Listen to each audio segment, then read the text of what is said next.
চলুন যশোর থেকে একটা ট্রেন জার্নি করে আসি।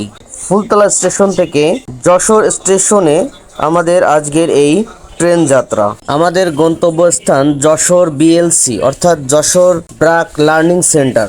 আজকের এই ভিডিওটি বেশ ইন্টারেস্টিং হবে, তো আশা করি ভিডিওটি না টেনে শেষ পর্যন্ত দেখবেন।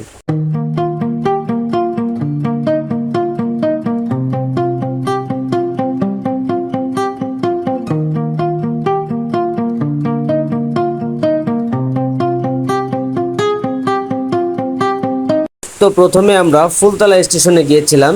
সেখানে যে আমরা দেখলাম যে আমরা যাওয়ার কিছুক্ষণ পূর্বেই ট্রেন ছেড়ে গিয়েছে।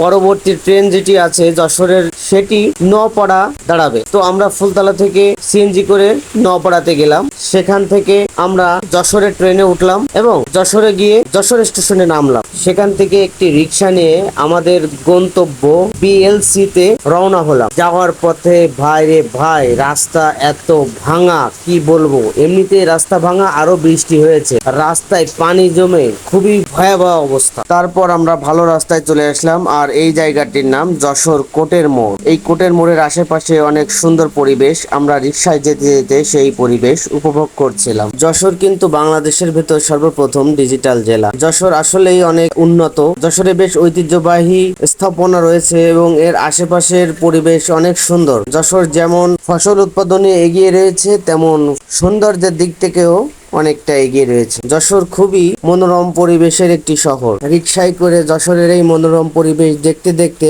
আমরা আমাদের গন্তব্যে পৌঁছে গেলাম। এই সেই ব্র্যাক লার্নিং সেন্টারের প্রবেশদ্বার। আমরা ভেতরে যাওয়ার আগে একটু ফ্রেশ হওয়ার জন্য সামনে থেকে রকমারি চায়ের দোকানে গেলাম। রকমারি চায়ের দোকান ব্র্যাক লার্নিং সেন্টারের অপোজিটে, রাস্তার সাইডে। তো এইখানে বেশ সুন্দর মালাই চা এবং রুটি পোড়া খাওয়া যায়। তো আমরা সেখানে যে রুটি পোড়া এবং মালাই চা অর্ডার করে খেয়ে একটু ফ্রেশ হয়ে তারপর ভেতরে প্রবেশ করলাম। যশোর ব্র্যাক লার্নিং সেন্টারের ভেতরের পরিবেশটা আসলে অনেক সুন্দর, সুসজ্জিত, ভালো লাগার মতো একটি জায়গা। এই বিল্ডিংটি নতুন হয়েছে। এখানে রিসিপশনে আমরা গেলাম এবং আমাদের নাম এন্ট্রি করিয়ে আমাদের রুমের চাবি নিয়ে চলে আসলাম আমাদের রুমের উদ্দেশ্যে। আমাদের রুম নাম্বার ছিল 35। ব্র্যাক লার্নিং সেন্টারের প্রত্যেকটা রুম একই রকমই দেখতে।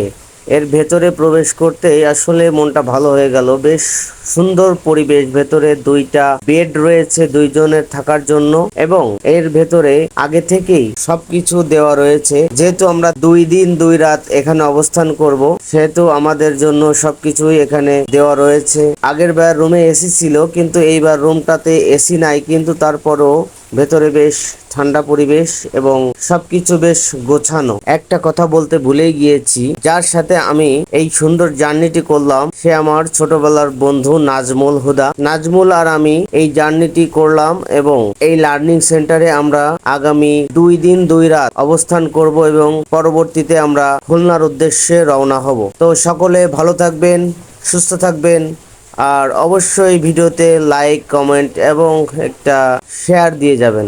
ধন্যবাদ সবাইকে।